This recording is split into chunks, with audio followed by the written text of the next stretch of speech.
Good morning, students. Today we will start polyesters in synthetic polymers. These are the condensation polymers having ester linkage in their molecules, which can be made by the reaction between diacid and diols. तो ये क्या कहता है, ये condensation polymers होते हैं बेटा, जिनके बीच में एस्टर लिंकेज होती है उनके मॉलिक्यूल्स के बीच में, ठीक है। और ये कैसे शो होते हैं, इनकी रिएक्शन होती है डाइएसिड्स के बीच में और डायोल्स के बीच में।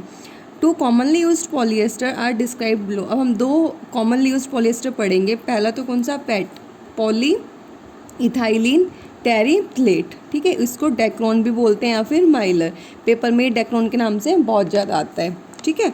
और दूसरा हम पढ़ेंगे ग्लाइप्टेल, जिसे हम बोलेंगे पॉली इथाइलिन थलेट, ठीक है। तो ये इसका स्ट्रक्चर है, देखो, carbon double bond O, benzene ring, फिर carbon double bond O CH2 CH2O, फिर से complete. It is most widely used polyester which can be prepared by the reaction between terephthalic acid और benzene 1,4 dicarboxylic acid and glycol. तो ये widely use polyester जो कैसे prepare होता है, जब हम टेरिफ्लैटिक एसिड की या फिर बेंजीन 1,4 डाई कार्बोक्सिलिक एसिड की और ग्लाइकोल की रिएक्शन कराते हैं। तो एक better method is to heat. क्या है एक बेटर मेथड, कि इसको हीट कराते हैं। Heat dimethyl ester of terephthalic acid with ethylene glycol, ठीक है, एट 425 केल्विन। अब देखो, लिया और हमने क्या लिया, ग्लाइकोल, हीट कराया, ठीक है। तो ये क्या बन गया, डेक्रोन। देखो इधर C double bond O, benzene ring O CH, यहाँ से ये निकल गया। अब तो O, देखो O CH2 ठीक है, O, और यहाँ से क्या निकल जाएगा, CH3OH निकल जाएगा। क्लियर। फिर आता है कैरेक्टरिस्टिक एंड यूजेस। अब इसके क्या यूजेस हैं, फ्रीज रेजिस्टेंट है, लो मॉइस्चर एब्जॉर्प्शन है इसकी, और ये वाइडली यूज होता है making wash and wear fabrics में, ठीक है। As a fibre this polymer has a high tensile strength, इसकी टेंसाइल स्ट्रेंथ हाई होती है बेटा, और ये रेजिस्टेंट होता है टीयरिंग से। The fibre is use for making magnetic recording tapes में भी ये यूज़ होता है। फिर आता है हमारा पॉलीइथाइलिन थलेट, ये इसका स्ट्रक्चर। अब ये कैसे प्रिपेयर होता है, जब हम कंडेंसेशन पॉलीमराइजेशन कराते हैं बेटा इथाइलिन ग्लाइकोल की और थैलिक एनहाइड्राइड की, ठीक है। तो हमारा क्या बनता है, ग्लाइप्टेल। देखो, थैलिक एनहाइड्राइड और इथाइलिन ग्लाइकोल, वाटर निकल जाएगा तो हमारा ये ऐसे बन जाएगा, ठीक है। देखो इधर OCH2 और O, ठीक है, और वाटर निकल जाएगा, उसमें हमारा CH3OH निकला था। अब आता है इसके यूजेज। ये एक थर्मोप्लास्टिक है। When it solution in a suitable solvent is evaporated, अगर इसको सुटेबल सॉल्वेंट में सोल्व किया जाए, डिजोल्व, तो इवेपोरेट हो जाता है। Its leave a tough but not flexible film, ठीक है। Therefore it is used in the manufacture of paints and lacquers, ठीक है।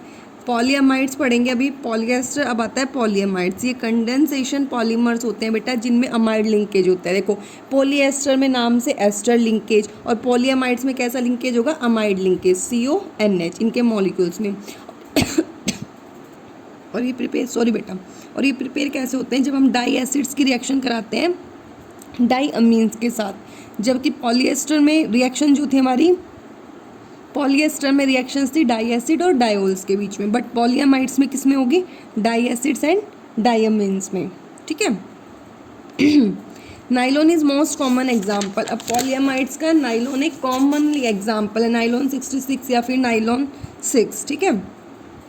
अब पहले ये पढ़ते हैं कि पॉलीएमाइड्स जो होते हैं बेटा, it is use generally name for all synthetic fibre forming polyamides having a proton like structure होता है इनका, जो यूजली कंडेंसेशन पॉलीमर्स से बने होते हैं, डायमीन्स और डाइबेसिक एसिड से, ठीक है।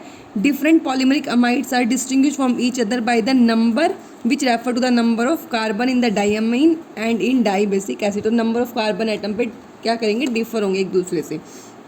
नाइलॉन 66 हम पढ़ चुके हैं पहले, ठीक है। ये उसका क्या है, स्ट्रक्चर देख लेना, ठीक है। अभी बताया नाइलॉन 66 तो पूरा ऐसे करके बताया होता है स्टेप वाइज। ये किस किस के बीच में था, हेक्सा मिथाइलिन डायमीन के बीच में रिएक्शन थी और एडिपिक एसिड के बीच में थी, ठीक है। जब हेक्सा मिथाइलिन डायमीन और एडिपिक एसिड को एक साथ हम मिक्सड करेंगे तो एक प्रोटॉन ट्रांसफर रिएक्शन होगी, जो क्या बना देगी, वाइट सॉलिड बना देगी, उसे कहेंगे नाइलॉन सॉल्ट, ठीक है। फिर इस नाइलॉन सॉल्ट को हम हीट करेंगे 555 केल्विन पे, ठीक है, और जिससे वाटर रिमूव हो जाएगा और हमारा नाइलॉन बन जाएगा। क्लियर। फिर आता है हमारा नाइलॉन 6 या फिर पर्लोन। ये नाइलॉन 6 या फिर perlon which is obtained from caprolactam, ये भी पेपर में बहुत बार आता है। कैप्रोलैक्टम, कैप्रोलैक्टम से ऑब्टेन्ड होता है बेटा। जब हम कैप्रोलैक्टम को हीट करते हैं वाटर के साथ तो ये हाइड्रोलिसिस हो जाता है, ठीक है। और क्या बनाता है हमारा 6 अमीनो हेक्सोनोइक एसिड बना देता है। और उसकी फिर हम जब कंटिन्यू हीटिंग कराते हैं तो डिहाइड्रेशन और पॉलीमराइजेशन एसिड होता है जो क्या बना लेता है हमारा नाइलॉन 6। क्लियर। तो ये कैप्रोलैक्टम का फॉर्मूला जरूर याद कर लेना, 1 2 3 4 5 6 7 और ये NH, ठीक है। नाइलॉन 66 में और नाइलॉन 6 में जो पॉलीमर चेन होती है एक दूसरे के साथ जुड़ी होती है, किससे? इंटरमोलिकुलर हाइड्रोजन बॉन्डिंग्स होती है, ठीक है, NH के बीच में और कार्बोनिल ग्रुप के बीच में। In general nylons have very high tensile strength and are tough. ये क्या होते हैं? हाई टेंसाइल स्ट्रेंथ होती है इनकी, टफ होते हैं, फ्लेक्सिबल होते हैं, रेजिस्टेंट होते हैं और कुछ हद तक ये इलास्टिक भी होते हैं। क्या कारपेट्स बनाने में काम आते हैं, ropes, parts of machinery such as bearing और मोल्डेड आर्टिकल्स, या फिर टायर रिकॉर्ड्स में भी ये काम आते हैं, ठीक है बेटा। नेक्स्ट आता है फिनॉल फॉर्मल्डिहाइड रेजिन्स, जिसमें हम पढ़ेंगे बेकलाइट और उसका uses. These are the resonance polymeric substances which are formed by condensation polymerization of formaldehyde and phenol. The most important polymer of this type is bakelite. तो ये था रेजोनेंस पॉलीमरिक सब्सटेंसेस होते हैं जो कैसे बनते हैं बेटा? कंडेंसेशन पॉलीमराइजेशन होता है फॉर्मल्डेहाइड का और फिनोल का। इसमें हम मोस्ट इम्पोर्टेंट पढ़ेंगे बेकलाइट। बेंजीन रिंग है, CH2 3 ग्रुप जुड़े हुए हैं और ये OH, ठीक है। It is condensation polymer manufactured by treating phenol with formaldehyde in the presence of acidic और basic catalyst। तो एक एसिडिक या बेसिक कैटलिस्ट प्रेजेंट होना चाहिए। जो मिक्सचर होता है ortho para hydroxy benzyl alcohols का, वो कैसे होता है? Which is initially formed undergo polymerisation to form bakelite. देखो ये फिनॉल लिया, फॉर्मल्डेहाइड लिया H पॉजिटिव और OH नेगेटिव, एसिड लिया पे बेसिक कैटलिस्ट थी, तो क्या मिला हमें? मिक्सचर मिला ऑर्थो और पैरा हाइड्रोक्सी बेंजाइल एल्कोहल्स का बेटा, ठीक है, ऑर्थो और पैरा। क्लियर। फिर देखो अब ऑर्थो और पैरा को लिया तो हमारी क्या बन गई? एक चेन बन गई, पॉलीमराइजेशन के अंडर गई और हमारा बेकलाइट बन गया, ठीक है। क्रॉस लिंक बेकलाइट क्या है? थर्मोसेटिक पॉलीमर है बेटा। और जो बेकलाइट जो है उसके पास क्या है? लो डिग्री ऑफ पॉलीमराइजेशन है, इसीलिए इसको सॉफ्ट बेकलाइट भी बोलते हैं। It is used for making laminated wooden planks and in varnishes and lacquers. Bakelite having high degree of polymerization is known as hard bakelite. जिसके पास लो डिग्री ऑफ पॉलीमराइजेशन है तो soft bakelite, high degree of polymerisation है तो hard Bakelite, ठीक है। ये infusible material है which is use for making electrical goods, photograph records, fountain, pen barrels, combs etcetera. Clear. Next topic है इसमें हमारा, अभी हमने क्या पढ़ा है बेटा? पॉलीएस्टर पॉलीएमाइड्स, ठीक है। और क्या पढ़ा है हमने? Phenol formaldehyde resin. क्लियर। अब हम पढ़ेंगे next topic, natural and synthetic rubbers. तो over the last year the demand for rubber has increase tremendously.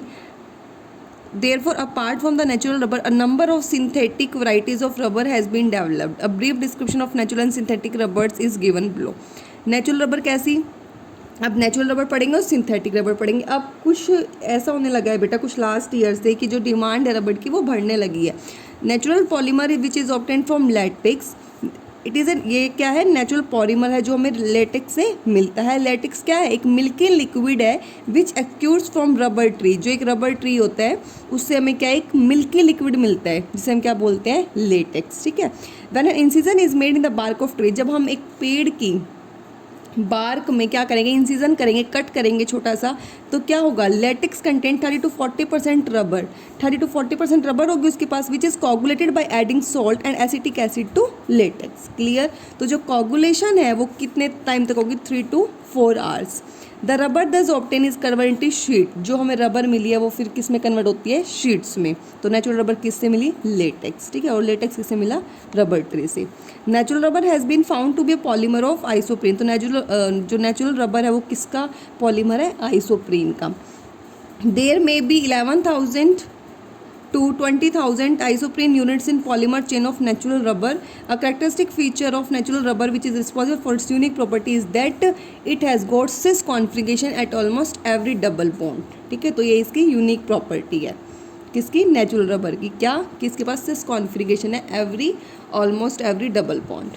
Clear. ये नेचुरल रबर का स्ट्रक्चर ही याद कर लेना, ईजी है। कार्बन कार्बन डबल बॉन्ड ऐसे रखना, इधर भी CH3 CH2 CH3 CH2H, इसको कनेक्ट कर देना, ठीक है। जो नेचुरल रबर है बेटा उसकी काफ़ी यूनिक प्रॉपर्टीज़ हैं, जैसे कि इलास्टिसिटी है ये, ठीक है। मैन्युफैक्चर काफ़ी आर्टिकल्स बनाने में काम आता है। But the products made from natural rubber, but जो प्रोडक्ट हैं जो नेचुरल रबर से मिलते हैं वो बनते हैं, वो कैसे होते हैं, sticky in hot weather and stiff in cold weather.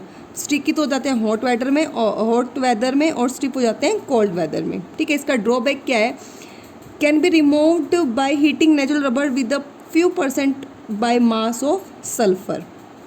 तो ये कहता है ये दिस ड्रॉबैक कैन बी, इस ड्रॉबैक को हम रिमूव कर सकते हैं जब हम नेचुरल रबर को हीट कर दें कुछ मास ऑफ सल्फर के परसेंटेज से, ठीक है। इसे बोलते हैं वल्कनाइजेशन। पेपर में ये आता है, what do you mean by vulcanisation, ठीक है। During vulcanisation cross links are produced between different polymeric chains through disulphide linkage. जब हम वल्कनाइजेशन करते हैं तो काफ़ी क्रॉस लिंक हमारा डिफरेंट पॉलीमरिक चेन में प्रोड्यूस हो जाता है बेटा, किससे, डाइसल्फाइड लिंकेज। देखो ये रहा, ठीक है। तो ये कहता है कि इलास्टिसिटी ऑफ रबर को ये इम्प्रूव करता है और उसे टफ बनाता है और रेजिस्टेंस टू हीट बनाता है, क्लियर। तो ये पॉसिबल है कि हम रबर को प्रिपेयर करें विद डिफरेंट फिजिकल प्रॉपर्टीज़, अलग अलग उनकी फिजिकल प्रॉपर्टी हो, कैसे, by controlling the amount of sulphur used in vulcanisation, clear. अगर हम सल्फर के अमाउंट यूज़ कर रहे हैं 1 to 3% तो रबर हमारी सॉफ्ट होगी और स्ट्रेची होगी, बट अगर हम इसकी परसेंटेज ज़्यादा यूज़ कर रहे हैं तो ये कुछ टाइम तक क्या हो जाएगा, हार्डर हो जाएगा और फ्लेक्सिबल हो जाएगा, ठीक है। Vulcanised rubber contain 20 to 30% sulphur is very hard which can B use like a hard synthetic plastic. और जो वल्कनाइजेशन है रबर का वो कैसे मिल सकता है, with certain sulphur containing substances known as vulcanisation accelerators such as 2-mercaptobenzithiazole and 2,2-dithiobisbenzothiazole। फिर आता है सिंथेटिक रबर। जो सिंथेटिक रबर होती है उसको क्या बोला गया, is generally name use for synthetic polymeric materials having rubber like properties. इनकी भी रबर लाइक प्रॉपर्टीज होती हैं।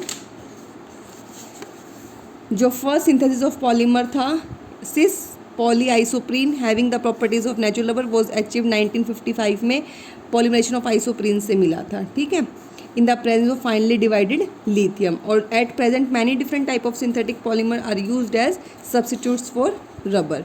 और कुछ इंपॉर्टेंट रबर्स ये पढ़ लेना, सिस पॉलीब्यूटाडाइन, स्टाइरिन ब्यूटाडाइन।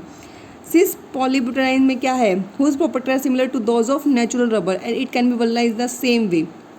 इसमें बस जिगलर-नाटा कैटलिस्ट यूज़ करते हैं बेटा। देखो ये पॉलीमराइजेशन होता है 1,3-ब्यूटाडाइन के बीच में in the presence of Ziegler Natta catalyst. और जिगलर-नाटा कैटलिस्ट में क्या है, टाइटेनियम टेट्राक्लोराइड और ट्राईमिथाइल एल्यूमिनियम है, ठीक है, जिसका फॉर्मूला क्या है, AlEt3 + TiCl4, ठीक है। और ये क्या है, एक इनर्ट सॉल्वेंट में, ठीक है। तो 1,4 एडिशन होगा इनके बीच में, ब्यूटाडाइन के बीच में और रिमेनिंग डबल बॉन्ड के बीच में, तो क्या बना देगी, सिस पोजिशन बना देगी, ठीक है। सिस पॉलीब्यूटाडाइन। और स्टाइरिन ब्यूटाडाइन रबर के क्या होगा, फ्री रेडिकल एडिशन से होगा पॉलीमराइजेशन स्टाइरिन का और ब्यूटाडाइन का पोटेशियम परसल्फेट के बीच में, तो ये क्या बना देगा, स्टाइरिन ब्यूटाडाइन रबर। थर्ड है इसमें पॉलीआइसोप्रीन। पॉलीआइसोप्रीन में क्या होगा, ये एक होमोपॉलीमर है 2-methyl-1,3-butadiene का और आइसोप्रीन का, which is obtain through free radical polymerisation resemble natural rubber की तरह ही, ठीक है। फोर्थ आता है नियोप्रीन या फिर पॉलीक्रोपीन। ये भी रबर लाइक पॉलीमर है, कोपॉलीमर है में किसका, क्लोरोपोरिन का, प्रीन का, जैसे कि 2-chloro-1,3-butadiene। और पॉलीमराइजेशन इसकी भी फ्री रेडिकल मैकेनिज्म से होती है पोटेशियम पर सल्फेट के बीच में। पर ये जो प्रोडक्ट बनाता है वो कैसा बनाता है, ट्रांस कॉन्फिगरेशन का अराउंड द डबल बॉन्ड, ठीक है। तो जो नियोप्रीन है बेटा वो हमारा सुपीरियर नेचुरल रबर है, sorry, neoprene is superior to natural rubber in certain respect that it resists the action of oil and other natural solvent। इसकी हाई टेंसाइल स्ट्रेंथ होती है, गुड वेदरिंग रेजिस्टेंट होता है, ठीक है। और ये हॉर्सेस बेल्टिंग शूज़ में बनाने में भी काम आता है, क्लियर, थैंक यू।